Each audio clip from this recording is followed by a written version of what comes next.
Hi there, it's Amanda from Granite State Home Educators and Seacoast Christian Home Educators, and I am just going to do a quick video to talk about portfolios.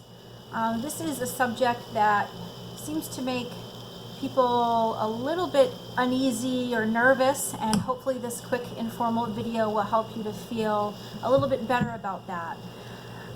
So first, what is a portfolio? A portfolio is just the term that the state uses.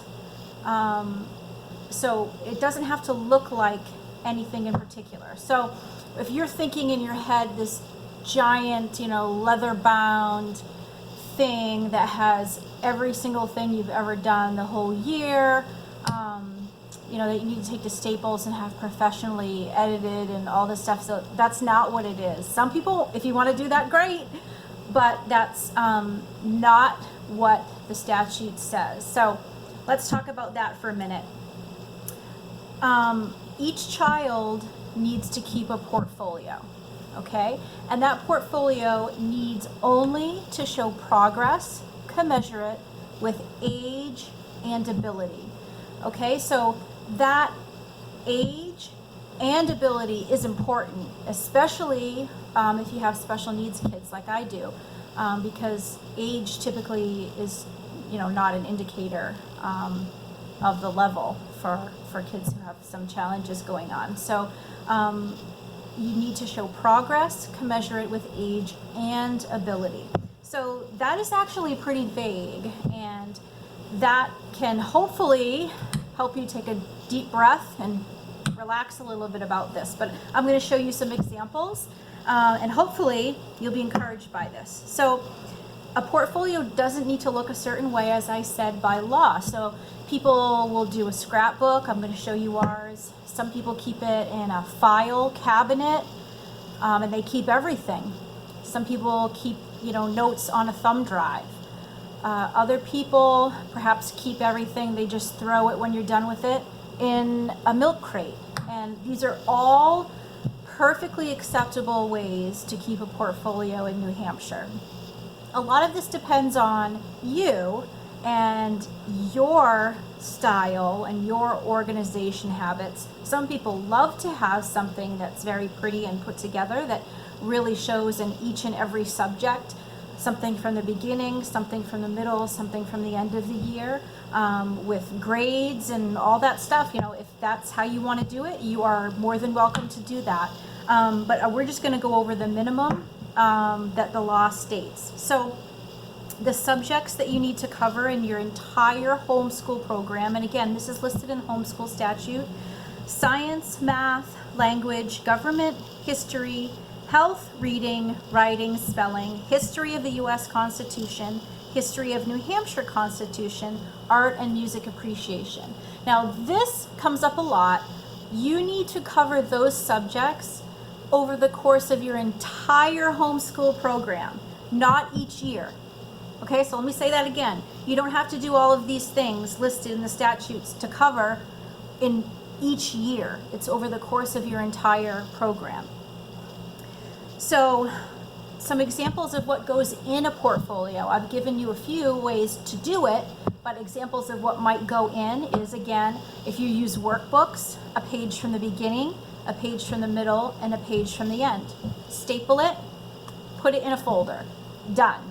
That subject. Other ways to do it: you can keep track with photographs. If you take a lot of pictures, perhaps you're an unschooler, and so you don't have workbooks, you don't have curriculum to look at. That's okay. You just need to take pictures, take notes, perhaps journaling, things that you do, or your child, if they can journal, things that they do throughout the week. Write that down real quick.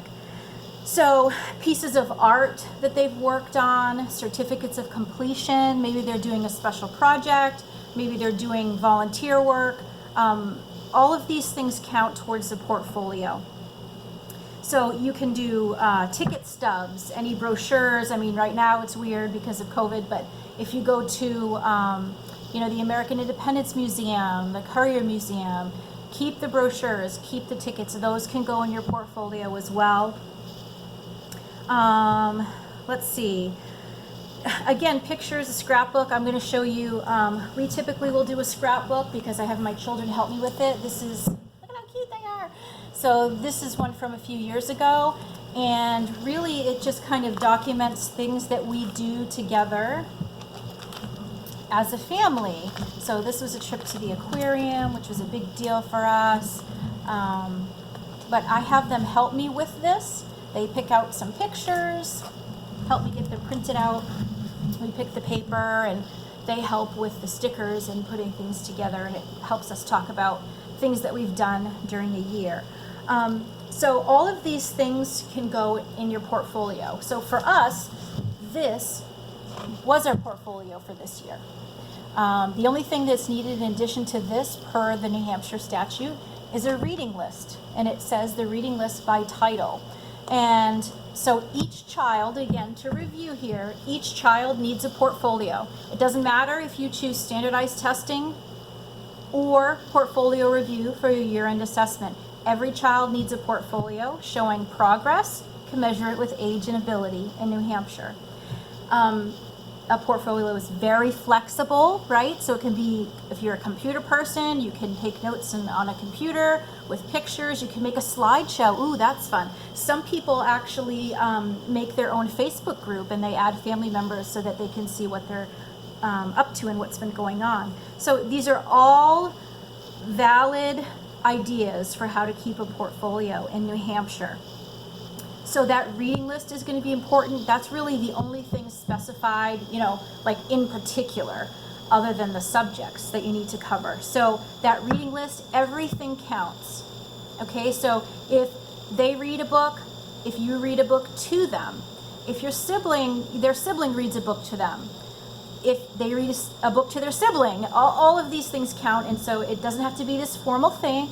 Again, some people like to have the formal thing, and that's great if that's your style. But the minimum here, again, is a reading list by title of all the books. So that would include textbooks, fiction, nonfiction. It includes everything. Okay, so a portfolio must include a reading list. And we suggest you keep that, again, for 2 years. If you have some kind of yucky things to think about, but if you're perhaps divorced or heading for divorce, if you have issues with the school or, Child Protective Services, that sort of thing, you're going to want to hang on to your portfolio longer, just to be able to show proof, basically. So that's kind of yucky to think about, but it really is a true thing that we need to share, that you might need to prove either in court or, to the school, to the truancy officer, whatever. So we want to make sure that you have yourself covered. Also, you want to keep it for planning purposes, really, so that, when you're putting together a high school program or the next year program, you can look back and kind of reflect on, okay, what's the trajectory here? What's the plan? Okay, so we've talked about portfolios. Regardless of your choice of year-end assessment, standardized testing, or portfolio review, every child of compulsory attendance age, so that's 6 and up, okay, needs a portfolio. And there are, again, many different ways that are perfectly legal under the law, the statute, to be able to keep your portfolio. And again, it really depends on your style. I'm going to show you one more thing. This thing is something I got at Lakeshore Learning. And this helps with art, and it says keepsake portfolio. That's great, particularly if you have younger kids that are doing a lot of kind of hands-on projects and things. Again, I showed you the scrapbook, and we just write in a notebook our reading list for each kid. So that's portfolios. It doesn't have to be this huge stressful thing. You want to show progress, commensurate with age and ability. And again, the statute is not very specific about this, so you can use your creativity, your organizational skills, or not feel terribly bad if you have bad skills like I do about organizing. So hopefully this is helpful to you. I know you guys have a lot of questions about this, but take a deep breath. The portfolio doesn't have to be this huge, involved, stressful thing. So hopefully that has helped you. Again, this is Amanda with Granite State Home Educators and Seacoast Christian Home Educators.